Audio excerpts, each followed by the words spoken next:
नमस्कार। Enlighten classes लेकर आया है आपके लिए फिर से एक वेरी इंपॉर्टेंट साइंस चैप्टर। आज हम विज्ञान का अध्याय फोर्स एंड प्रेशर यानी कि बल और दाब पढ़ेंगे। ये अध्याय मैं कहूँगी कि बहुत ही महत्वपूर्ण है क्योंकि इसके जो कॉन्सेप्ट्स हैं वो हमारे दैनिक जीवन में मतलब हर जगह है। बिल्कुल। सुबह उठने से लेकर चलने फिरने लिखने तक कोई भी सामान हम उठाते हैं, हर काम में फोर्स और प्रेशर कहीं ना कहीं काम कर ही रहा होता है। और सर सबसे अच्छी बात शायद ये है कि ये अध्याय सुनने में जितना टेक्निकल लगता है उतना है नहीं। हाँ, ये बहुत आसान है अगर इसके कॉन्सेप्ट्स को मतलब इसकी छोटी छोटी बातों को ध्यान से समझा जाए। ये एक स्कोरिंग चैप्टर है, जिसका मतलब है कि अगर आपने इसे अच्छे से समझ लिया तो परीक्षा में इसमें से पूरे अंक लाना बहुत आसान हो जाता है। तो हम सभी को विश्वास दिलाते हैं कि इस कक्षा के अंत तक आपको हर कॉन्सेप्ट बिल्कुल क्रिस्टल क्लियर हो जाएगा और आप किसी भी प्रश्न का उत्तर बहुत आत्मविश्वास के साथ दे पाएंगे। तो चलिए शुरू करें। बिल्कुल, देर नहीं करते हैं। अब हम अध्याय के पहले भाग इंट्रोडक्शन टू फोर्स से शुरू करते हैं। इस भाग में हम ये जानेंगे कि फोर्स यानी बल आखिर होता क्या है। हमारी सबसे पहली और सबसे जरूरी पंक्ति है meaning of force. Force is a push और a pull that can change the motion और शेप ऑफ एन ऑब्जेक्ट। चलिए इस पंक्ति को थोड़ा टुकड़ों में समझते हैं। इसका हिंदी में सीधा सा अर्थ है फोर्स यानी बल या तो एक धक्का पुश है या फिर एक खिंचाव पुल है। अच्छा, पुश या पुल। हाँ, और ये धक्का या खिंचाव कर क्या सकता है? ये किसी भी वस्तु मतलब किसी भी ऑब्जेक्ट की गति यानी मोशन को या फिर उसके आकार यानी शेप को बदल सकता है। ये काम कैसे करता है इसे थोड़ा और समझते हैं। मतलब जब भी हम किसी चीज पर बल लगाते हैं तो क्या दो ही काम होते हैं? बिल्कुल, या तो हम उसे खुद से दूर धकेलते हैं, जैसे मान लीजिए दरवाजा बंद करना, ये एक पुश है। अच्छा, हम उसे पुश कर रहे हैं। हाँ, या फिर हम उसे अपनी ओर खींचते हैं, जैसे दरवाजे को खोलना, ये एक पुल है। कुछ और उदाहरण अगर हम देखें तो? जरूर। जैसे जब आप फुटबॉल को किक मारते हैं तो आप अपने पैर से गेंद को खुद से दूर धकेल रहे हैं, तो ये एक पुश हुआ। और जब कोई कुएं से पानी की बाल्टी खींचता है तो वो रस्सी को अपनी तरफ खींच रहा है, तो ये एक पुल हुआ। यहाँ एक आम गलती होती है जो छात्र अक्सर करते हैं। वो क्या है? वो पुश और पुल को दो अलग अलग चीजें मान लेते हैं, लेकिन असल में ये दोनों ही फोर्स के ही दो रूप हैं, दो तरीके हैं जिनसे फोर्स लगाया जा सकता है। अच्छा, मतलब ये दोनों ही फोर्स ही हैं। बिल्कुल। और परीक्षा के नजरिए से देखें तो ये फोर्स की सबसे मूल सबसे बेसिक परिभाषा है। एग्जाम में व्हाट इज फोर्स ये सवाल 1 या 2 अंक के लिए सीधे सीधे पूछा जाता है, तब आपको यही पंक्ति लिखनी होती है। ठीक है, अब इसी से जुड़ा हुआ हमारा अगला पॉइंट है जो इसी बात को और पक्का करता है। फोर्स एज अ पुश और अ पुल। हाँ, तो जैसा हमने अभी अभी समझा, फोर्स को या तो पुश के रूप में या पुल के रूप में लगाया जा सकता है। चलिए इसके कुछ और उदाहरण देखते हैं ताकि ये और साफ हो जाए। जी। पुलिंग यानी खिंचाव के उदाहरण क्या हो सकते हैं? जैसे एयरपोर्ट पर हम ट्रॉली बैग को खींचते हैं। हाँ, खींचते हैं। या अपनी टेबल की दराज मतलब ड्रॉअर को खोलते हैं। इन दोनों कामों में हम चीज को अपनी ओर खींच रहे हैं, तो ये पुल हो गया। और पुशिंग के उदाहरण? पुशिंग यानी धक्के के उदाहरण होंगे, जैसे सुपरमार्केट में शॉपिंग कार्ट को आगे धकेलना या किसी भारी बक्से को एक जगह से दूसरी जगह सरकाना। चलिए इसी कॉन्सेप्ट को थोड़ा और गहरा करते हैं। आप जरा सोचकर बताइए, जब आप दीवार पर लगे स्विच को ऑन करते हैं तो ये पुश है या पुल? हम उंगली से स्विच को अंदर की तरफ दबाते हैं मतलब धकेलते हैं, तो ये एक पुश है। बहुत अच्छे, बिल्कुल सही। एक और सवाल, जब आप अपनी कुर्सी पर बैठते हैं तो आप कुर्सी पर कौन सा फोर्स लगा रहे हैं? हम अपने वजन से कुर्सी को नीचे की तरफ धकेल रहे हैं, तो ये भी एक पुश फोर्स हुआ। शाबाश। इन छोटे छोटे उदाहरणों से कॉन्सेप्ट और भी मजबूत हो जाता है। अब हम आते हैं हमारे अगले पॉइंट पर जो हमारे रोजमर्रा के जीवन से जुड़ा है। Everyday examples of force, kicking a football, lifting a bag, opening a drawer. ये हमारे दैनिक जीवन में बल के कुछ बहुत ही सामान्य उदाहरण हैं। इन्हें एक एक करके विस्तार से समझते हैं। पहला, किकिंग अ फुटबॉल। इसमें क्या हो रहा है? देखिए, एक फुटबॉल जमीन पर रुकी हुई है, स्टेशनरी है। जब हम उसे किक मारते हैं तो हम अपने पैर से उस पर एक पुश फोर्स लगाते हैं, जिससे वो रुकी हुई गेंद चलने लगती है यानी मोशन में आ जाती है। बिल्कुल। अब दूसरा उदाहरण है लिफ्टिंग अ बैग। इसमें मान लीजिए जमीन पर एक भारी स्कूल बैग रखा है। जब हम उसे उठाते हैं तो हम उसे ऊपर की ओर खींचते हैं यानी पुल करते हैं। हाँ, और यहाँ एक और बल काम कर रहा है जिसके बारे में हम आगे पढ़ेंगे। वो है गुरुत्वाकर्षण बल, यानी ग्रेविटेशनल फोर्स, जो बैग को नीचे की ओर खींच रहा है। हम अपने मस्कुलर फोर्स से उस गुरुत्वाकर्षण बल के विरुद्ध काम करके बैग को उठाते हैं। अच्छा। और तीसरा उदाहरण है ओपनिंग अ ड्रॉअर। इसमें हम दराज के हैंडल को पकड़कर अपनी ओर खींचते हैं, यानी पुल करते हैं, जिससे दराज खुल जाती है। परीक्षा में अक्सर give 2 examples of force in daily life जैसा 2 अंकों का प्रश्न पूछा जाता है। तो इनमें से कोई भी 2 उदाहरण आसानी से लिखे जा सकते हैं। हाँ, बिल्कुल। अब जब हमने ये समझ लिया है कि फोर्स क्या है, तो अब हम अपने अगले और बहुत ही महत्वपूर्ण विषय पर आते हैं कि फोर्स आखिर कर क्या-क्या सकता है। Effects of force on objects. इसका मतलब है बल किसी वस्तु पर क्या-क्या प्रभाव डाल सकता है। संक्षेप में कहें तो बल के मुख्य रूप से 5 प्रभाव हो सकते हैं। ध्यान से सुनिएगा। जी, पहला, फोर्स किसी रुकी हुई चीज को चला सकता है, यानी स्टार्ट मोशन। दूसरा, फोर्स किसी चलती हुई चीज की गति को तेज या धीमा कर सकता है, यानी चेंज स्पीड। तीसरा, फोर्स चलती हुई चीज की दिशा बदल सकता है, मतलब चेंज डायरेक्शन। चौथा, फोर्स किसी चलती हुई चीज को रोक सकता है, यानी ब्रिंग टू रेस्ट। और पांचवा, फोर्स किसी चीज का आकार भी बदल सकता है, मतलब चेंज शेप। ये तो एक बहुत ही महत्वपूर्ण विषय लग रहा है। इस पर 3 या 5 अंकों का एक बड़ा प्रश्न बनता है। List the effects of force with 1 example for each. तो चलिए अब हम इन सभी प्रभावों को एक एक करके विस्तार से समझते हैं। ठीक है, तो हमारा पहला प्रभाव है change in shape of an object. इसका मतलब है बल किसी वस्तु का आकार बदल सकता है। ये होता कैसे है? जब किसी नर्म वस्तु जैसे स्पंज या गीली मिट्टी या गूंथा हुआ आटा पर बल लगाया जाता है तो उसके अंदर के जो कण होते हैं, पार्टिकल्स, वो अपनी जगह से हट जाते हैं। और जिससे उसका आकार बदल जाता है। बिल्कुल। इसके उदाहरण देखते हैं।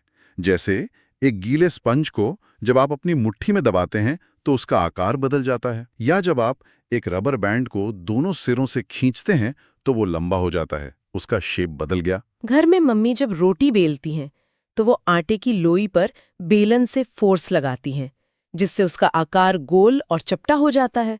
ये भी एक उदाहरण हुआ। बहुत अच्छा उदाहरण।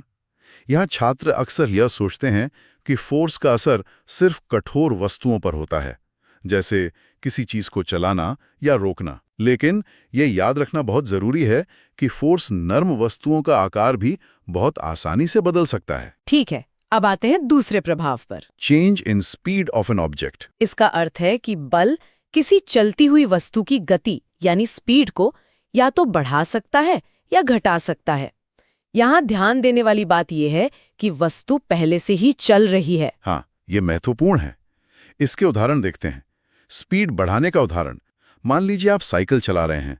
अगर आप पैडल पर और जोर से बल लगाते हैं तो साइकिल की गति बढ़ जाएगी, वो और तेज चलने लगेगी। बिल्कुल। या फिर अगर कोई झूला झूल रहा है और आप उसे उसी की गति की दिशा में धक्का देते हैं तो झूले की स्पीड बढ़ जाएगी। और स्पीड घटाने का उदाहरण, एक फुटबॉल लुढ़कती हुई आपकी तरफ आ रही है। अगर आप सामने से उस पर हल्का सा पैर लगा दें तो आप उसकी गति का विरोध कर रहे हैं, जिससे उसकी गति कम हो जाएगी। गाड़ी में ब्रेक लगाना भी स्पीड कम करने का ही एक उदाहरण है। समझ आ गया। अब तीसरा प्रभाव देखते हैं, change in direction of motion. इसका मतलब है कि बल किसी चलती हुई वस्तु की गति यानी डायरेक्शन को बदल सकता है। मतलब वस्तु की स्पीड भले ही न बदले, पर उसकी दिशा बदल जाएगी। हाँ, इसका सबसे अच्छा उदाहरण क्रिकेट के खेल में देखने को मिलता है। गेंदबाज जब गेंद फेंकता है तो गेंद सीधी बल्लेबाज की तरफ आती है, लेकिन बल्लेबाज अपने बल्ले से फोर्स लगाकर उस गेंद की दिशा बदल देता है और गेंद किसी और ही दिशा में बाउंड्री की तरफ चली जाती है। बिल्कुल सही। इसी तरह कैरम खेलते समय हम स्ट्राइकर से बल लगाकर गोटियों की दिशा बदलते हैं। ठीक है, अब आते हैं चौथे प्रभाव पर। Bring a moving object to rest. मतलब बल किसी चलती हुई वस्तु को रोक सकता है, उसे रेस्ट की अवस्था में या स्टेशनरी अवस्था में ला सकता है। जी, जैसे फुटबॉल मैच में गोलकीपर जब गेंद तेजी से गोल की तरफ आती है तो गोलकीपर अपने हाथों से फोर्स लगाकर उस गेंद को पकड़ लेता है और उसे रोक देता है। एक चलती हुई चीज रुक गई। या फिर जब साइकिल तेजी से चल रही हो और हम ब्रेक लगाते हैं तो ब्रेक का फोर्स पहियों की गति को रोक देता है। बिल्कुल। और पांचवा प्रभाव ठीक इसका उल्टा है। Make a stationary object move. इसका अर्थ है कि बल किसी रुकी हुई यानी स्टेशनरी वस्तु को गति में ला सकता है। ये फोर्स का सबसे सामान्य प्रभाव है जो हम रोज देखते हैं। ये तो बहुत आसान है, जैसे मेज पर रखी किताब को धकेलना जिससे वह खिसकने लगती है। हाँ, या रुकी हुई फुटबॉल को किक मारकर उसे गति देना, या फिर किसी बच्चे की खिलौना गाड़ी को धक्का देकर चलाना। ये सब इसी के उदाहरण हैं। तो इन सभी 5 प्रभावों का जो सार है वो एक एग्जाम पॉइंट में छिपा है जो हमेशा याद रखना चाहिए। Exam point.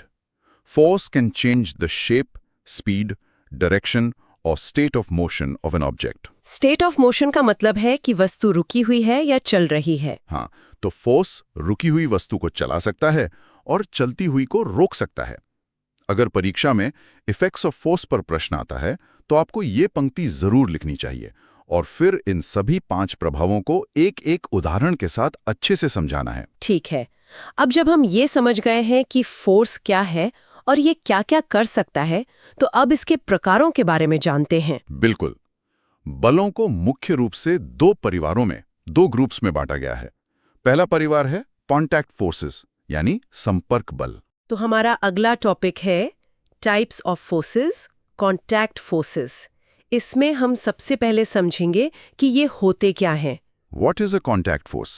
A contact force is a force that acts only when 2 objects are in physical contact. इसका हिंदी में अर्थ हुआ कि कॉन्टैक्ट फोर्स यानी संपर्क बल वो बल है जो तभी काम करता है जब 2 वस्तुएं एक दूसरे को छू रही हों, मतलब फिजिकल कांटेक्ट में हो। एकदम सही। इस बल को लगने के लिए वस्तुओं के बीच सीधा संपर्क, सीधा टच होना बहुत जरूरी है। बिना छुए ये बल बिल्कुल काम नहीं कर सकता। उदाहरण के लिए, अगर हमें जमीन पर रखी एक किताब उठानी है तो उसे बिना छुए नहीं उठा सकते। नहीं, आपका हाथ किताब के संपर्क में होना ही चाहिए, या अगर आपको एक भारी बक्से को धकेलना है तो आपको उसे छूना ही पड़ेगा। परीक्षा में इसकी परिभाषा define contact force with examples के रूप में 2 अंकों के लिए पूछी जाती है। अब कॉन्टैक्ट फोर्सेस के भी 2 मुख्य प्रकार हैं जो हमें पढ़ने हैं।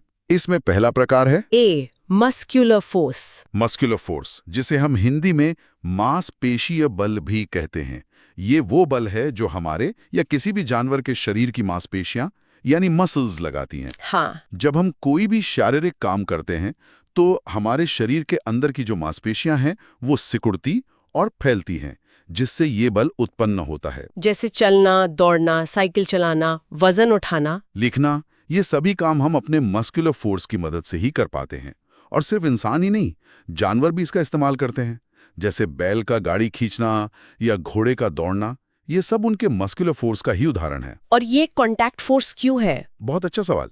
ये कॉन्टैक्ट फोर्स इसलिए है क्योंकि इस बल को लगाने के लिए हमें या जानवर को उस वस्तु को छूना पड़ता है जिसके ऊपर बल लगाया जा रहा है। समझ आ गया। अब कॉन्टैक्ट फोर्स का दूसरा और बहुत महत्वपूर्ण प्रकार है frictional force. Frictional force is the force that opposes motion. It acts between 2 surfaces in contact. It always acts opposite to the direction of motion. इन पंक्तियों को बहुत ध्यान से एक-एक करके समझना होगा। पहली बात, फ्रिक्शनल फोर्स यानी घर्षण बल वो बल है जो हमेशा गति का विरोध करता है, उसे अपोज करता है। मतलब ये किसी भी चलती हुई चीज को रोकने या धीमा करने की कोशिश करता है। ठीक है। दूसरी बात, ये हमेशा 2 सतहों यानी सर्फेसेस के बीच लगता है जो एक दूसरे के संपर्क में हो। और तीसरी और सबसे जरूरी बात, इसकी दिशा हमेशा गति की विपरीत दिशा, ऑपोजिट डायरेक्शन में होती है। ये काम कैसे करता है? देखिए, जब 2 सतहें जैसे आपकी चप्पल का सोल और जमीन एक दूसरे के संपर्क में आती हैं, तो माइक्रोस्कोपिक लेवल पर उन दोनों सतहों में छोटी छोटी अनियमितताएं, मतलब इरेगुलैरिटीज होती हैं जो एक दूसरे में फंस जाती हैं। अच्छा, और इसी वजह से ये बल उत्पन्न होता है। बिल्कुल। जैसे जमीन पर लुढ़कती गेंद थोड़ी देर बाद घर्षण के कारण ही रुक जाती है। चलते समय हमारे जूते और जमीन के बीच लगने वाला घर्षण बल ही हमें फिसलने से बचाता है। अगर घर्षण ना हो तो हम केले के छिलके पर पैर रखने जैसा फिसल जाएंगे। इसमें छात्र अक्सर कहाँ गलती करते हैं? छात्र अक्सर फ्रिक्शन की दिशा को लेकर भ्रमित हो जाते हैं। हमेशा याद रखिए, अगर कोई बक्सा दाईं ओर खिसक रहा है तो फ्रिक्शन बाईं ओर लगेगा। यह हमेशा मोशन के उल्टी दिशा में लगता है। एग्जाम के लिए व्हाट इज फ्रिक्शनल फोर्स और why is friction called a contact force जैसे प्रश्न बहुत आम है। हाँ, और फ्रिक्शन एक कॉन्टैक्ट फोर्स है क्योंकि ये तभी काम करता है जब दो सतहें एक दूसरे के संपर्क में हो, एक दूसरे को छू रही हो। ठीक है, कॉन्टैक्ट फोर्सेस के बाद अब हम बल का दूसरा मुख्य परिवार समझेंगे, नॉन कॉन्टैक्ट फोर्सेस यानी असंपर्क बल। तो what is a non-contact force? A non-contact force is a force that acts without physical contact between objects. किसी फिजिकल कॉन्टैक्ट के मतलब बिना छुए भी काम करता है। जी, इसमें वस्तुएं दूर से ही एक दूसरे पर बल लगा सकती हैं। ये कॉन्टैक्ट फोर्स का ठीक उल्टा है। कॉन्टैक्ट फोर्स के लिए छूना जरूरी है, नॉन कॉन्टैक्ट फोर्स के लिए छूना जरूरी नहीं है। और इसी पर आधारित difference between contact and non contact forces एक बहुत ही महत्वपूर्ण प्रश्न है जो परीक्षा में 3 अंकों के लिए आ सकता है। बिल्कुल। अब नॉन कॉन्टैक्ट फोर्सेस में हमें 3 प्रकार पढ़ने हैं। पहला है A, gravitational force. Gravitational force is the force of attraction between the earth and objects, causes objects to fall towards the earth. Weight of an object is due to gravity. Gravitational force यानी गुरुत्वाकर्षण बल पृथ्वी का वो खिंचाव बल है जिससे वो सभी वस्तुओं को अपने केंद्र की ओर खींचती है। ये एक यूनिवर्सल फोर्स है, मतलब ये हर जगह हर वस्तु पर लगता है। इसीलिए कोई भी चीज ऊपर फेंकने पर वापस नीचे आती है। हाँ, इसके उदाहरण हैं पेड़ से सेब का टूटकर नीचे गिरना, नदी का पानी हमेशा पहाड़ों से नीचे की ओर बहना और हमारा जमीन पर टिके रहना। एक बहुत जरूरी बात, किसी वस्तु का वजन यानी वेट भी इसी गुरुत्वाकर्षण बल के कारण होता है। छात्र अक्सर मास और वेट को एक ही चीज समझ लेते हैं। हाँ, पर वेट वो फोर्स है जिससे पृथ्वी किसी वस्तु को खींचती है, और ये एक नॉन कॉन्टैक्ट फोर्स है क्योंकि पृथ्वी हमें बिना छुए ही अपनी ओर खींच रही है। ठीक है, नॉन कॉन्टैक्ट फोर्स का दूसरा प्रकार है B, magnetic force. Magnetic force is the force of attraction or repulsion between magnets. Magnets can attract iron objects, can also repel another magnet. Magnetic force यानी चुंबकीय बल चुंबकों मैग्नेट्स के बीच लगने वाला आकर्षण अट्रैक्शन या प्रतिकर्षण रिपल्शन का बल है। जी, हर चुंबक के 2 ध्रुव यानी पोल्स होते हैं, नॉर्थ और साउथ।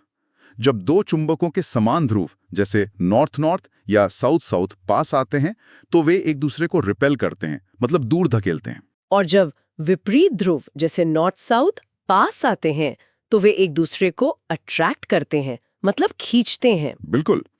इसका सबसे अच्छा उदाहरण है जब एक चुंबक को लोहे की कीलों के पास लाया जाता है तो वो उन्हें दूर से ही अपनी ओर खींच लेता है। यहाँ चुंबक को कीलों को खींचने के लिए उन्हें छूने की जरूरत नहीं पड़ती, इसीलिए ये एक नॉन कॉन्टैक्ट फोर्स है। और तीसरा प्रकार है electrostatic force. Electrostatic force is the force produced due to electric charges, acts without contact, produced by rubbing objects. Electrostatic force यानी स्थिर वैद्युत बल इलेक्ट्रिक चार्जेस मतलब विद्युत आवेश द्वारा उत्पन्न होने वाला बल है। हाँ, जब हम कुछ वस्तुओं को जैसे प्लास्टिक के कंघे को सूखे बालों में रगड़ते हैं तो उन पर चार्ज आ जाता है। फिर ये चार्ज्ड कंघा कागज के छोटे छोटे टुकड़ों को बिना छुए दूर से ही अपनी ओर खींच सकता है। यह जो बल है यही इलेक्ट्रोस्टैटिक फोर्स है। सर्दियों में जब हम ऊनी स्वेटर उतारते हैं तो जो चटचट की आवाज आती है और कभी-कभी बाल खड़े हो जाते हैं, वो भी इसी की वजह से है। बिल्कुल, वो भी इलेक्ट्रोस्टैटिक चार्ज के कारण ही होती है।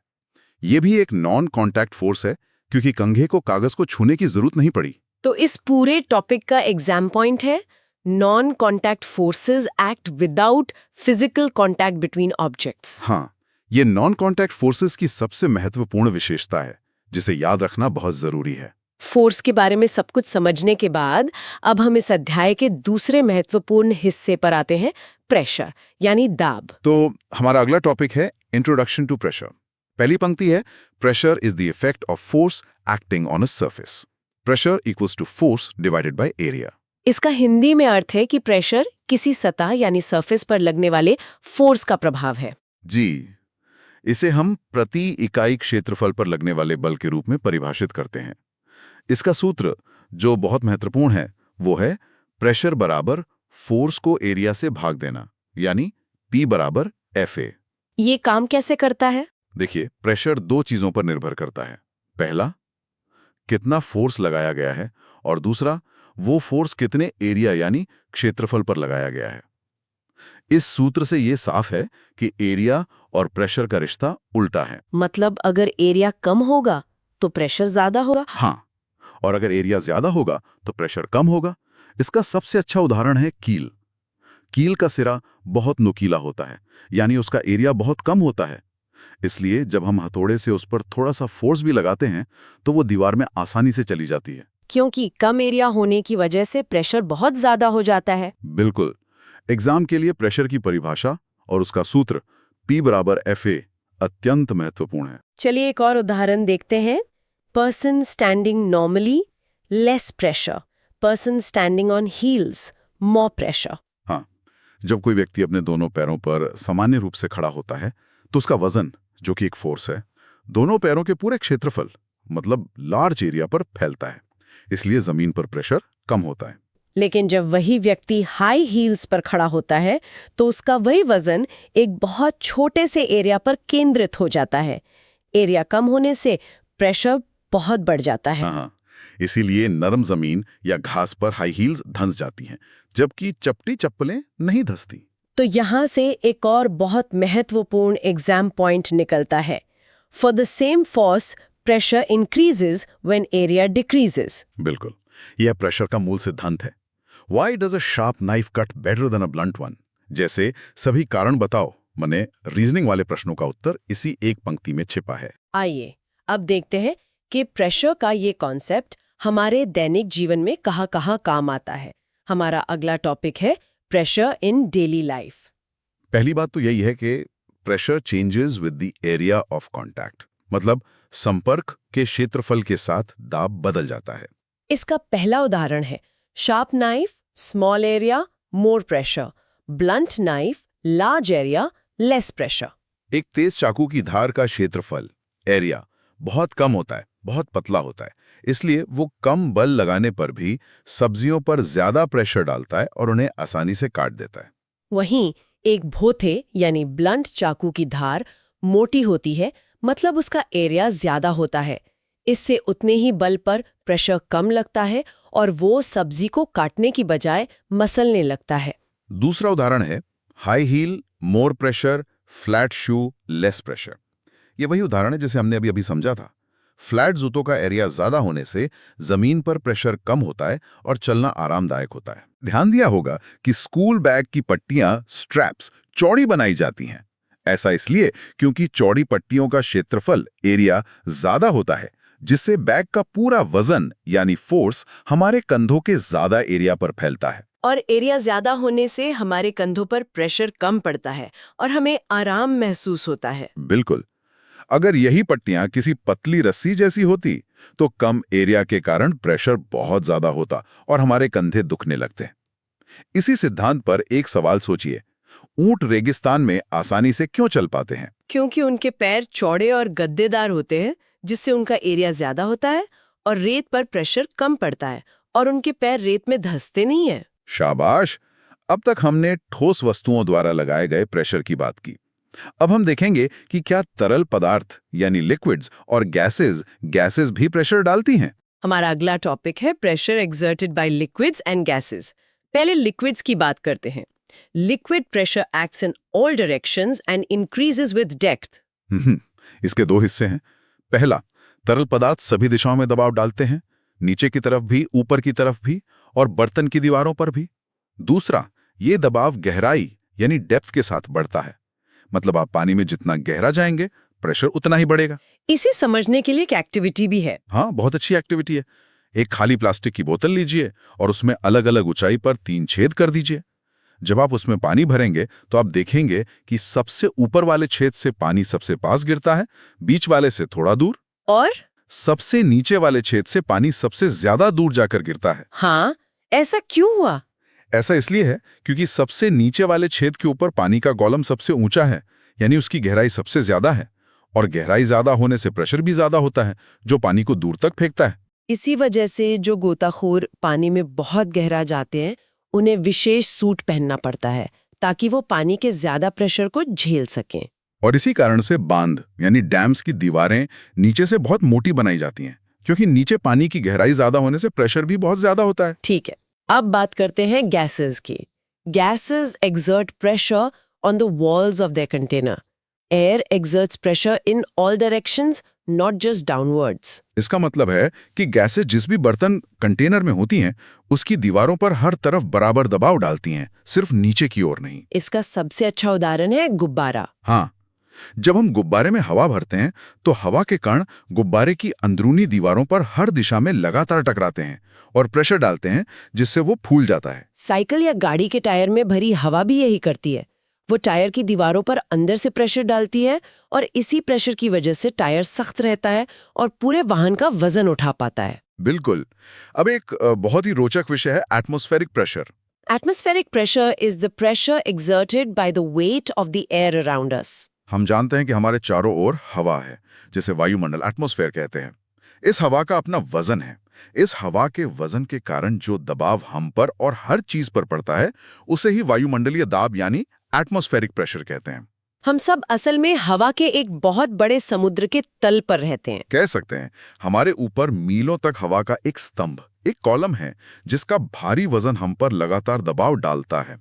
तो यहाँ एक बहुत बड़ा सवाल उठता है कि हम इस भारी दबाव के नीचे कुचल क्यों नहीं जाते? इसका कारण ये है कि हमारे शरीर के अंदर का दबाव, जैसे हमारे रक्त का दबाव, ब्लड प्रेशर, बाहर के वायुमंडलीय दबाव को संतुलित कर देता है। बिल्कुल, अंदर का प्रेशर बाहर के प्रेशर को कैंसल आउट कर देता है, इसीलिए हमें ये भारी दबाव महसूस ही नहीं होता। इसकी दैनिक जीवन में कई उदाहरण हैं, जैसे ड्रिंकिंग विद अ स्ट्रॉ। हाँ, जब हम स्ट्रॉ से कोल्ड ड्रिंक पीते हैं तो हम पहले अंदर की हवा खींचते हैं। इससे स्ट्रॉ के अंदर का प्रेशर कम हो जाता है। लेकिन कोल्ड ड्रिंक की सतह पर बाहर से एटमॉस्फेरिक प्रेशर तो लग ही रहा है। ये बाहरी ज्यादा प्रेशर कोल्ड ड्रिंक को स्ट्रॉ में ऊपर की ओर धकेल देता है और हम उसे पी पाते हैं। और दूसरा उदाहरण है रबर सक्शन कप। जी, आपने खिलौनों में या दीवारों पर कोई चीज चिपकाने के लिए सक्शन कप देखा होगा। जब हम उसे किसी चिकनी सतह पर दबाते हैं तो उसके नीचे की हवा बाहर निकल जाती है और अंदर प्रेशर बहुत कम हो जाता है। बाहर का ज्यादा एटमॉस्फेरिक प्रेशर उसे सतह पर मजबूती से चिपकाए रखता है। तो हमने आज फोर्स और प्रेशर के सभी महत्वपूर्ण कॉन्सेप्ट्स को बहुत विस्तार से समझा। हाँ, फोर्स क्या है, उसके क्या क्या प्रभाव हो सकते हैं, वो कितने प्रकार का होता है और प्रेशर कैसे एरिया पर और द्रवों में गहराई पर निर्भर करता है, ये सब अब स्पष्ट हो गया होगा। जाते जाते आपके लिए एक सवाल जो अक्सर परीक्षा में पूछा जाता है, Why does a sharp knife cut better than a blunt knife? इसका उत्तर प्रेशर और एरिया के संबंध पर आधारित है। इसे अपने शब्दों में लिखने का प्रयास जरूर करें। अगर आपको वीडियो अच्छा लगा हो तो वीडियो को लाइक, चैनल को सब्सक्राइब और अपने दोस्तों के साथ शेयर करें।